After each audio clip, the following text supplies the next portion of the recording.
ጠጠሮችና ሌሎች ከሚለው መጋቢት 2003 ዓመተ ምህረት ዳንኤል ክብረት ያሳተመው መጽሐፍ ላይ 171ኛው ሆስፒታል የሚለውን አነብላችኋል። ፍቀዱልኝ።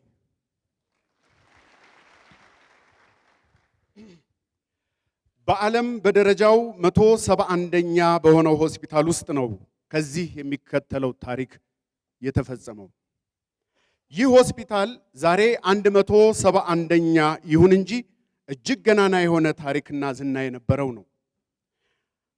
አያሌ ከባድ በሽታዎችን ድል እየመታ ታላላቅ ሰዎችን እያፈራ ለአንድም ቀን በበሽታ ሳይደፈር የኖረ ሆስፒታል ነው 171ኛው ሆስፒታል።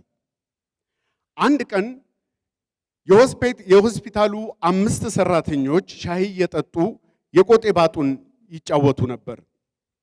በመካከል ላይ እኛ ለብዙ ዓመታት በዚህ ሆስፒታል ውስጥ እየሰራን ነው። ሆስፒታላችን ግን እናውቃለን በሚሉ ጥቂት ዶክተሮች የተያዘ ነው። እነዚህ 5 እና 6 ዶክተሮች ብቻ ናቸው ቀዶ ጥገና እያደረጉ የሚያክሙት። በዚህ ምክንያትም ገንዘብ፣ ስምና ዝና የሚያገኙት እነሱ ብቻ ናቸው። ይህ የጥቂት ዶክተሮች አስተዳደር ማብቃት አለበት። ሁላችንም ይህ ዕድል ያላድሎ ሊሰጠን ይገባል የሚል ሐሳብ አነሱ። ይህ ሐሳብ እንደ ሰደድ እሳት በሆስፒታሉ ውስጥ በአንድ ጊዜ ተነዛ። የጥበቃ ሰራተኞች፣ ጸሐፊዎች፣ የጤና ረዳቶች፣ መዝገብ ቤቶች፣ አትክልተኞች፣ ምግብ ቤቶች፣ ፋርማሲስቶች፣ የጥገና ባለሙያዎች፣ ግዢ ክፍሎች፣ ሌሎችም ሐሳቡን በመደገፍ ተነሱ። ካሁን በኋላ የጥቂት ዶክተሮች ያገዛዝ ዘመን ማብቃት አለበት የሚል መፈክር ያስተጋባ ጀመር። በ10ኛው ቀን ሰራተኞቹ ማህበር አቋቋሙ። የማህበሩ ሊቀመንበርም የሆስፒታሉን ባልደረቦች ስብሰባ ጠራ። ዛሬ የተሰበሰብነው ለለውጥ ነው። ይህ ሆስፒታል ከተቋቋመ አያሌ ዘመናት ተቆጥረዋል። እስካሁን ህመምተኞችን ቀዶ ጥገና እያደረጉ ስምና ዝና ያተረፉት ዳጎስ ያለ ደሞዝም የሚያገኙት ጥቂት ዶክተሮች ናቸው። ይህ ሁኔታ ማብቃት አለበት።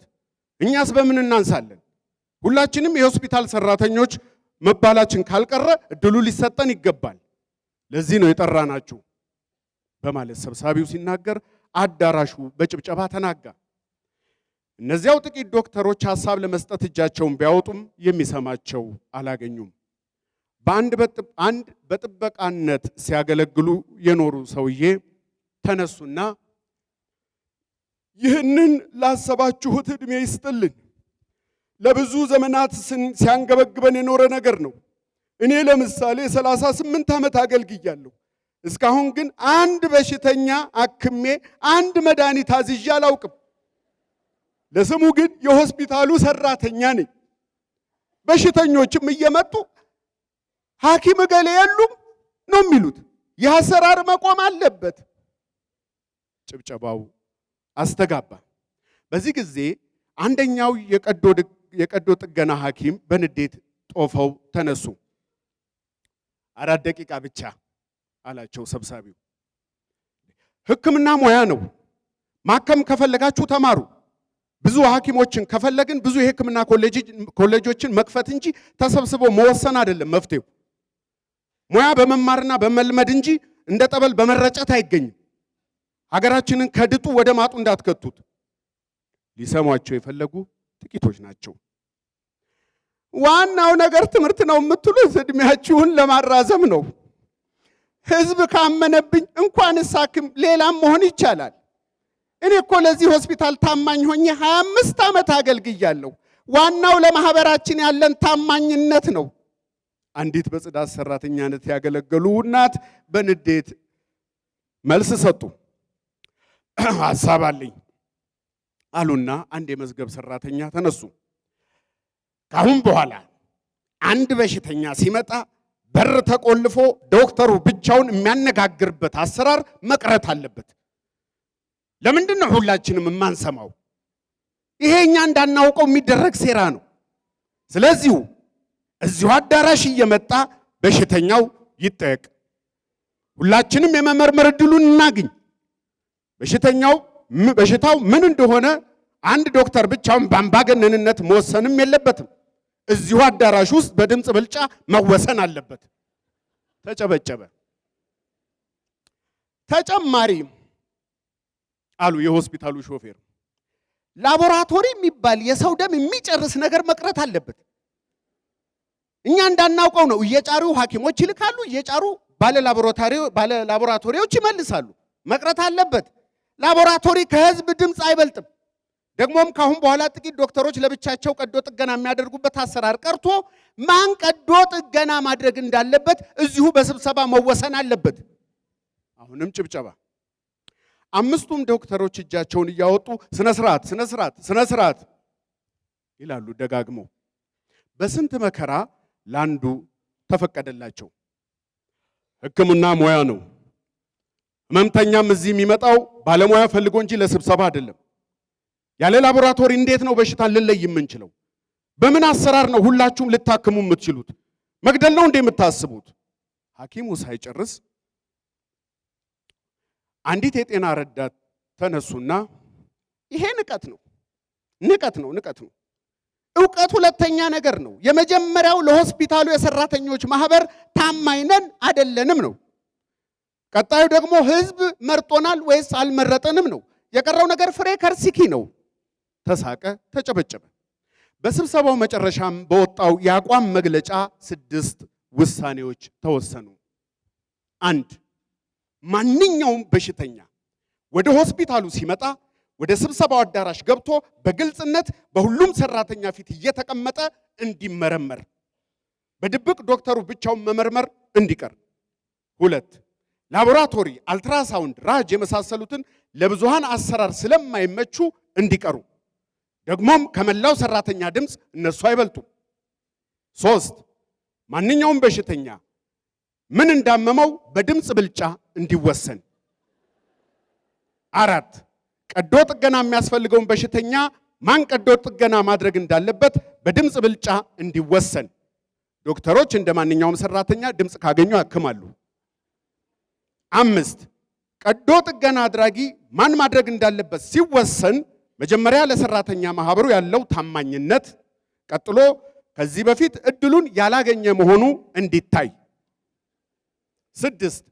ቀዶ ጥገና አድራጊዎች ከልዩ ልዩ የሆስፒታሉ ክፍሎች ያላቸው ተዋጽኦ እንዲመጣጠን። ተጨበጨበ። የመጀመሪያው በሽተኛ ይግባ ተባለ። በሽተኛው ተጠሩ።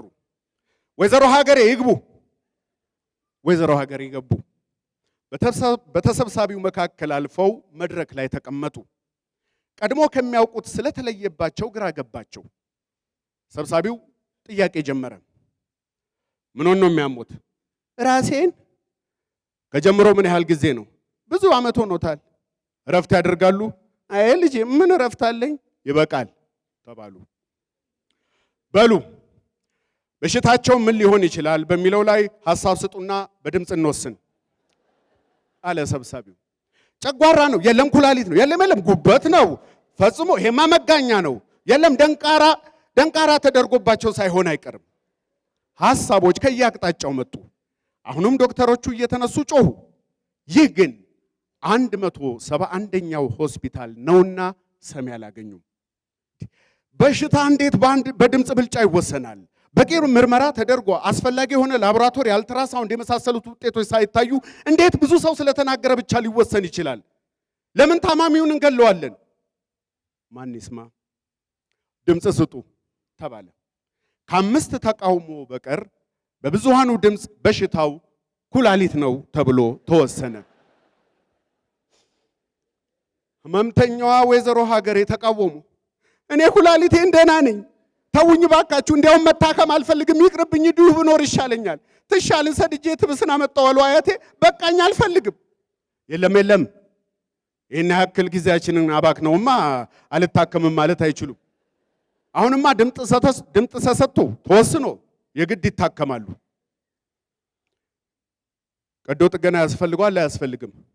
ሰብሳቢው ጠየቀ። ከ5 ተቃውሞ በስተቀር ያስፈልገዋል ተብሎ ተወሰነ። እሺ ማን ቀዶ ጥገና ያድርግ? ሰብሳቢው መጠየቅ ሲጀምር አንዱ ዶክተር ዘለው ተነሱ። አረ ስለፈጠራችሁ ሰው መቀለጃ አይደለም፣ እስቲ ይዋል ይደር በሉ።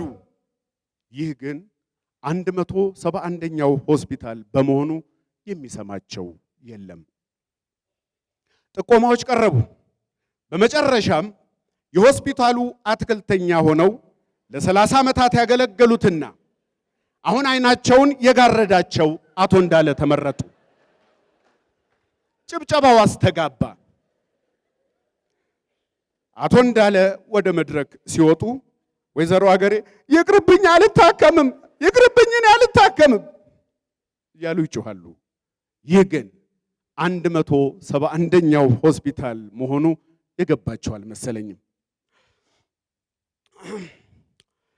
ለዚህ ድል በመመረጤ ፈጣሪን አመሰግናለሁ። እናንተ ካመናችሁብኝ ገና ብዙ ኦፕሬሽን አደርጋለሁ። ዋናው ነገር መማር ሳይሆን መመረጥ ነው። የተማሩ ብዙዎች፣ የሚመረጡ ግን ጥቂቶች ናቸው። በሉ በሽታኛዋን እዚህ ጠረጴዛው ላይ አስተኙና አይኔን ጋረድ ስላደረገኝ ቢላዋና መቀሱን አስይዙኝ። ደሞ ኩላሊት የት እንደሚገኝ በእጅ አስጨብጡኝ። የቀረውን ለኔ ተውት። ዶክተሮች ሊከለክሉ ይታገላሉ። ወይዘሮ ሀገሬ ይጮሃሉ። ይህ ግን 171ኛው ሆስፒታል በመሆኑ የሚናገር እንጂ የሚሰማ አላገኙም። ዳንኤል ክብረት። አመሰግናለሁ።